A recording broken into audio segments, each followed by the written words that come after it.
Salibonani bafundi bebanga lakuqala kumfundo yaphansi. Salibonani bazali ngemakhaya. Ngiyalamukela ku-Edwave, uhlelo elilethelwa ngabogatsha lwezemfundo ye-primary le-secondary. Isifundo salamuhla esesindebele lisethulelwa ngunkosikazi Nosizo Ngwenya. Ngihamba labafundi ababili, uThariro loNobubele. Bingelelani abalaleli bantwana. Salibonani bangani. Salibonani balaleli. Ngiyabonga bangani bami. Ngithemba abafundi abalibalanga ukuphatha ingwalo zokubhalela lensiba zokubhala lemitshina etshiyeneyo yokuthatha isifundo salamuhla. Ngiyalicela bazali ukuthi lisize abafundi lapho abadinga usizo khona. Abengezwa kuhle endlebeni libahlalise eduze lesigxingi somsakazo ukuze bezwe kuhle. Labo abakhubazekileyo endlebeni libachasisele ngolimi abaluzwayo. Kuthi labo abakhubazeke ngezinye indlela ezitshiyeneyo labo libancedise ukuze bengeqiwa yisifundo. Ngithemba selithiye indlebe balaleli. Lani bafundi selilungele ukuzwa isifundo salamuhla. Lamuhla sizafunda ngemikhosi eyenzakala ezigabeni kumbe elizweni lakithi. Kusifundo salamuhla sizaxoxa ngomkhosi wokuhlanyela izihlahla. Ngithe kusifundo salamuhla sizaxoxa ngomkhosi wokuhlanyela izihlahla. Kambe ikhona eminye imikhosi eliyaziyo bangani? Akusitshele Thariro. Mina umkhosi engiwaziyo ngowokuthakazelela uzibuse. Lo umkhosi wenziwa ngenyanga kaMabasa. Kulomunye njalo umkhosi engiwaziyo owekhisimusi. Yebo, lami ngiyawazi ukhona njalo umkhosi wokukhumbula amaqhawe empi yenkululeko. Wona ungenyanga kaNcwabakazi eZimbabwe. Liqondile bangani. Kukhanya liyayazi sibili imikhosi eyenziwa elizweni lenu. Liqonde kakhulu bangani. Yimikhosi edumileyo leyo kweleZimbabwe. Lamuhla sizaxoxa ngomkhosi wokuhlanyela izihlahla. Ungomunye wemikhosi eqakathekileyo lawo.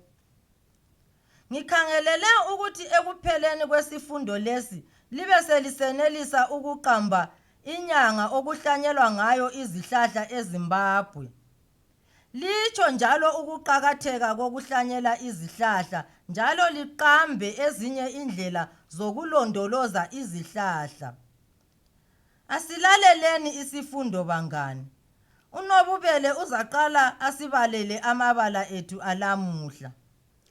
Amabala ethu anamuhla: izihlahla, hlanyela, londoloza, izithelo, mpalakazi. Ngizaphinda njalo: izihlahla, hlanyela, londoloza, izithelo, mpalakazi.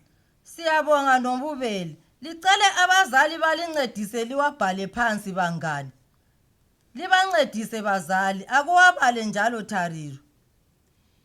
Izihlahla, hlanyela, londoloza, izithelo, umpalakazi. Ngizaphinda njalo mbalisi. Waphinda. Izihlahla, hlanyela, londoloza, izithelo, umpalakazi. Siyabonga Thariro. Ngithemba seliwabhalile bangani. Khathesi asilaleleni ingoma emnandi kakhulu engizalihlabelela yona. Ngizaqala ngiyihlabelele bese siyiphinda njalo loThariro loNobubele. sengiyihlabela. Sihlohla sami cela izithelo, khithi khithi khithi khithi dlana ukholise. Sihlohla sami cela umthunzi, nyiki nyiki nyiki nyiki hlala uphumule. Ngizayiphinda njalo. Sihlohla sami cela izithelo, khithi khithi khithi khithi dlana ukholise. Sihlohla sami cela umthunzi, nyiki nyiki nyiki nyiki hlala uphumule. Asiphindeni sonke bangani. Ngicela abengamakhaya liyithathe ngemitshina lizasala liyifundisisa. Asiphindeni bangani. Sihlohla sami cela izithelo, khithi khithi khithi khithi dlana ukholise. Sihlohla sami cela umthunzi, nyiki nyiki nyiki nyiki hlala uphumule. Liyayizwa ukuthi imnandi njani bangani? Ngithemba liyibhalile phansi lizasala liyifunda. Ngiyabonga bangani, lihlabele kuhle kakhulu. Asibachayeleni izandla uThariro loNobubele. Siphinde njalo. Siyabonga, bahlabele kuhle kakhulu bangane. Ngithemba lani lizasala liyihlabela. Lamuhla ngithe sizafunda ngomkhosi wokuhlanyela izihlahla bangane. Ngubani ongasitshela ukuthi izihlahla zihlanyelwa ngayiphi inyanga bangane? Tshela umuntu oseduze lawe. Ngicela libancedise bazali. Ngicela libancedise ukuze bazi phela abantwana. Sitshele eyakho impendulo Thariro. Umkhosi wokuhlanyela izihlahla ungenyanga kaMpalakazi mbalisi. Uqondile Thariro. Izihlahla kwelakithi eZimbabwe zihlanyelwa ngenyanga kaMpalakazi. Thina ngakithi silazo izihlahla eziningi zahlanyelwa ngubaba. Lonyaka ubaba uthe sizahlanyela izihlahla zamamengo emasimini kagogo ngoMpalakazi. Kwakuhle lokho Nobubele. Lizihlanyele zibe nengi sibili. Umkhosi lo okuhlanyela izihlahla wenziwa ngenyanga kaMpalakazi bangani. Ngithemba labangamakhaya lilalele. Akusitshele Nobubele ukuthi kuyabe kungolwesingaki mhla izihlahla zihlanyelwa.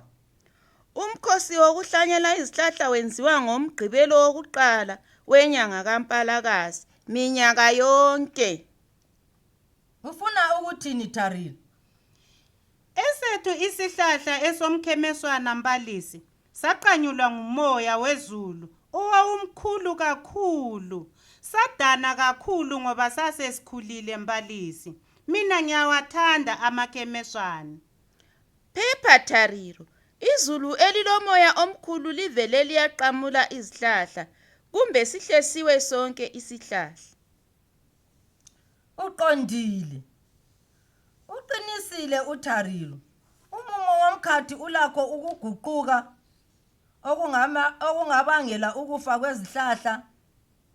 Ngakho-ke yikho kuqakathekile ukuthi sihlanyele izihlahla ukuze sihlale silezihlahla elizweni lakithi. Izihlahla ke sithe zihlanyelwa ngoMpalakazi kwelakithi iminyaka yonke ngoMgqibelo wokuqala kaMpalakazi. Yikho lapha okuba lomkhosi wokuhlanyela izihlahla. Izihlahla ziqakatheke kakhulu bangani. Ngubani ongasitshela ukuthi izihlahla ziqakatheke ngani? Ake utshele umuntu oseduze lawe khonapho ngekhaya. Ngapha uzasitshela uNobubele. Siyathola izithelo ezihlahleni. Thina ngakithi sahlanyela isihlahla somnyi ngomnyaka ophelileyo. Lonyaka sizahlanyela esoxakuxaku. Wena ke Thariro? Ezihlahleni sithola inkuni. Nxa kuyabe kutshisa, izihlahla zisinceda ngomthunzi.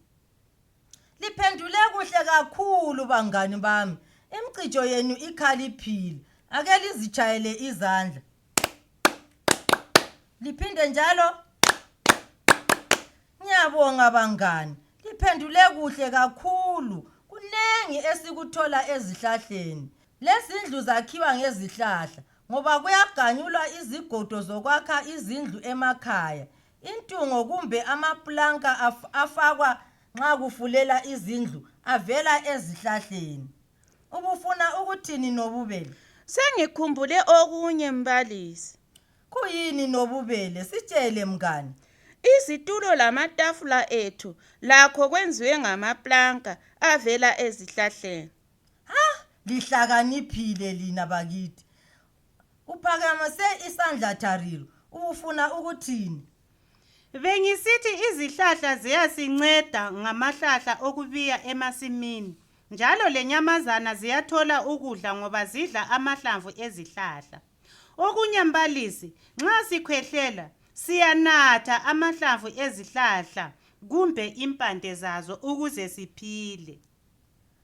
Likhaliphile lina bangane, likhaliphile sibili ngiyalibona.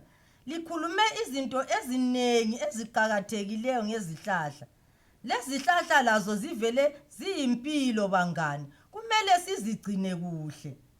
Ngakho izihlahla ziqhakathekile, kumele sizilondoloze. Ngubani ongasitshela ukuthi sizilondoloza njani izihlahla? Yebo Nobubele, uphakamise isandla. Mina ngicabanga ukuthi akumelanga sigamule kungela sizathu. Uqondile Nobubele. Wena ubusithini Tariro? Abantu abamelanga batshise iganga ngoba izihlahla ezinengi zingatsha zihle zome. Okunye okumele sikwenze yikho noku esifunde ngakho, okokuhlanyela izihlahla. Kumele sihlanyele izihlahla ezinengi ukuze nxa ezinye zingafa, ezinye zisale. Lenze kuhle kakhulu bangani bami. Ngaze ngakholisa. Ziqondile impendulo zenu. Ngithemba lani elingemakhaya beliqamba ezenu impendulo litshela abantu abaseduze lani. Sesifikile njalo isikhathi semibuzo ukuze ngibone phela bangane labo abakade belalele. Ngiyazi khona ngapho abanye bayazidlalela abalalelanga isifundo. Ngizalibuza imibuzo bese liphendula litshela labo elihlezi labo. Nanku umbuzo wethu wakuqala. Izihlahla zihlanyelwa ngayiphi inyanga eZimbabwe? Ngizawuphinda njalo. Lingawubhala phansi nxa lifuna. Izihlahla zihlanyelwa ngayiphi inyanga eZimbabwe? Ngithemba seliwuzwisisile. Akusitshele eyakho impendulo Tariro. Zihlanyelwa ngoMgqibelo wakuqala kaMpalakazi minyaka yonke. Uqondile Tariro. Nanku umbuzo olandelayo. Ubhaleni phansi njalo. Umbuzo wesibili uthi ziqhakatheke ngani izihlahla? Ziqhakatheke ngani izihlahla? Tshela njalo umuntu oseduze laye impendulo. Sitshele eyakho Nobubele. Izihlahla ziqhakathekile ngoba sizuza izithelo, inkuni, amahlahla okubiya njalo zisipha imithunzi. Lenze kuhle bangane, liqinisile, ziqondile impendulo zenu. Asibatshayeleni izandla. Ngiyabonga bangane. Ngithemba lonke bangane kundawana zonke lisizwisisile isifundo sethu salamuhla. Izihlahla ziqhakathekile kakhulu. Kumele sizigcine kuhle. Lonke lonyaka ngoMpalakazi lihlanyele izihlahla zenu. Ngithemba omunye lomunye uzahlanyela isihlahla sakhe. Ngizalibuza ngomnyaka ozayo ukuthi wena wahlanyela siphi isihlahla. Nanku ke umsebenzi elizasala liwenza lamuhla.